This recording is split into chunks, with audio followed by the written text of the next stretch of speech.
ಎಲ್ಲ ಕಮ್ಮಿ ಆಗಿದೆ, ಮರವೇ ಜಾಸ್ತಿ ಇತ್ತು. All the best. ಹೀಗೆ ಪ್ರಯತ್ನ ಮಾಡಿ.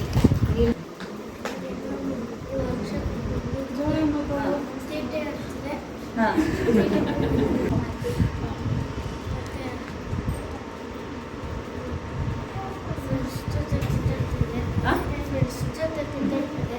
ಫ್ರೆಂಡ್ಸ್ ಜೊತೆ ಕಿತ್ತಾಡ್ತಿದ್ದೆ. ಹಾಂ, ಅದನ್ನು ಬಿಟ್ಟಿದ್ದೀನಿ. ಥ್ಯಾಂಕ್ ಯು ಎಲ್ಲರಿಗೂ. ಇದು ವರ್ಕ್ಶಾಪು ಚೆನ್ನಾಗಿ ಆಗಿದೆ. ಇನ್ನೂ ಅವರಲ್ಲಿ ಇನ್ನೂ ಕೆಲವೆಲ್ಲ ಇಂಪ್ರೂವ್ಮೆಂಟ್ ಆಗಬೇಕು. ಈಗ ಅವ್ರು ಮರವು ಅಂತಂದು ಮರಗಿಂತ ಅವ್ರು ಜಾಸ್ತಿ ಇರೋದು ಲೇಸಿನೆಸ್. ಅದು ಹೋದರೆ ಅವರಿಗೆಲ್ಲ ಪರ್ಫೆಕ್ಟ್ ಆಗುತ್ತೆ. ಅದು ಬದಲಾವಣೆ ಆಗಬೇಕು. ಇವನ್ನೆಲ್ಲ ಅವ್ನು ಹೇಳ್ದಂಗೆ ಅವನೇನು ತೀಟೆಯಲ್ಲಿ ಮಾಡ್ಕೊಂಡಿಲ್ಲ, ಕಿತ್ತಾಡೋದು ಅದೆಲ್ಲ ಹಂಗೆ ಇದೆ. ಅದು ಇನ್ನೂ ತುಂಬ